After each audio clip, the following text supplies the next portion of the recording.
कि आपने 5 साल की उम्र में दीक्षा ग्रहण कर ली थी। जी। तो दीक्षा ग्रहण करने का अर्थ क्या होता है? दीक्षा ग्रहण करने का अर्थ होता है जब आप किसी को अपना गुरु बनाते हैं। तो हाँ, मेरी 5 वर्ष की आयु में मुझे जो पूज्य गुरुदेव प्राप्त हुए, तो उसको हम दीक्षा कहते हैं कि मैंने गुरु दीक्षा प्राप्त की, वैष्णव दीक्षा प्राप्त की उनसे। हुँ, जब आप किसी भी गुरु के शरणागत होते हैं, वहाँ से दीक्षा, नाम मंत्र आपको प्राप्त होता है।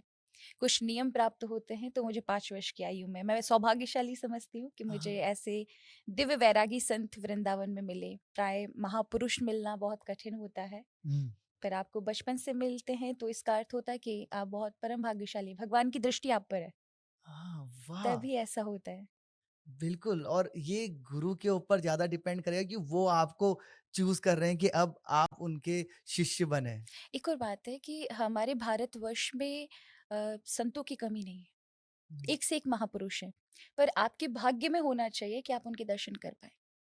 हुँ, आपके जीवन में उतने पुण्य हैं, तो आप बड़े से बड़े महापुरुषों के दर्शन वो खुद व आपके बिल्कुल सामने आ जाएँगे। मतलब खुद व खुद चल कर के, आपको मेहनत करने की भी ज़रूरत नहीं है। और अगर भाग्य में नहीं है तो आपके सामने बहुत ऐसे आएँगे दिखावटी, किंतु आप अच्छे महापुरुष से नहीं टकरा सकते।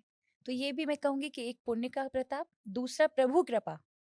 हुँ। अगर भगवान खुद ही कृपा कर दे कि नहीं, इस महापुरुष का आपके जीवन में आना होना चाहिए, तो फिर ऐसे महापुरुष खुद व खुद आपके जीवन में चले